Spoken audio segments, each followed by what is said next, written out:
What is up? Back here. Guess what? Once again, hitting some hamstrings, some glute action. Still on that deload this week, trying to let my body, hydrate and fully recover. So, feeling a lot better. So, wasn't feeling bad, but I was also feeling exhausted. So, feeling a lot better now though. Bodies feel like it's recovered. But besides that though,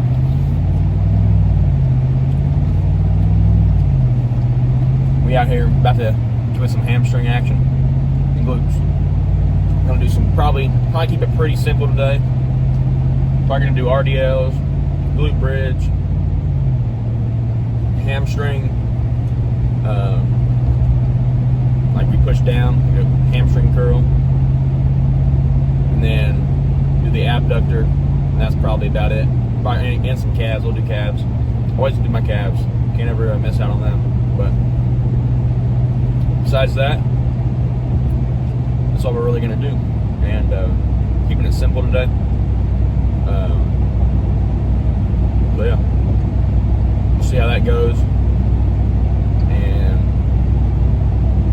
basically, yesterday's video got up in time, so it wasn't bad. I had a decent pump, but besides that, it was not the best, not the worst. I'm still deciding on what kind of sets I want to do for this next 12 to 16 week cycle of working out. I think because I'm going to push the bulk even higher, I'm going to focus on less. I think I'm going to do 8 reps on certain stuff compared to more of a strength, but definitely time over tension still, but more of a heavier weight, less reps, because I am more bulky. So we'll see how that goes. I kind of want to push not heavyweight necessarily, but definitely. I don't know. Like I said, I feel like this week was kind of a test for me. The burn's there, but I feel like once I get too high in reps, I feel like when I get too high in reps, it's just not enough for me for the actual muscle building tension that I want, how I feel. So I'm gonna do probably 8 to 10 reps now. Before I was doing 10 reps and then 1 or 2 more to failure after. Now I'm gonna drop it down 2, do a little bit more heavier weight. Feel I can get a better pump like that. Also, like I said, have a little bit more bulk and fat on me, so it's gonna help in terms, you can lift heavier and get away with it and not have a chance of tearing something as easy.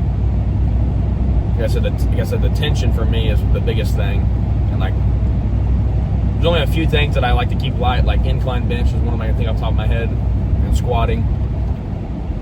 But that's the only thing that I really can think off the top of my head that obviously curls I might probably keep the same, but curls is one of those things. It's a small muscle group, you gotta isolate it. So, but depending on how I feel and what I think of, I'm still gonna do the same 6-day split workout, 6-day workout with the upper chest and then biceps, and then we do shoulders and triceps, and then quads, and then we do just flat bench more or less, focusing on the lower chest with more biceps, and then we do back and triceps, and then we do quads or glutes and glutes and hamstrings.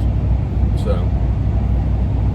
like I said, this week's just a pure deload week. Just kind of relaxing, not actually overworking myself, let my body kind of truly recover in a sense. I'm still doing stuff, but I'm also at the same time not pushing myself hard, to the extent, obviously. But about to pull in here, get a decent pump, get a decent stretch, still. I think hamstrings and glutes is probably one of my days that I always 100% always feel like it grows. So, but we'll just see how it goes in here. Basically, end up Probably not gonna do any pump checks today, obviously. You kind of next week I'm gonna obviously be back in here every single day. I don't know if I'll upload every single day, but I'm definitely gonna be posting my legs, my leg days always. I'll always be on here. I never miss leg day if any day. I feel like I really have a bigger lower body than a bigger upper body, but that's just me personally. That's that bodybuilder side of me. But yeah, about to go in here and kill it, and I'll catch you guys on the flip side.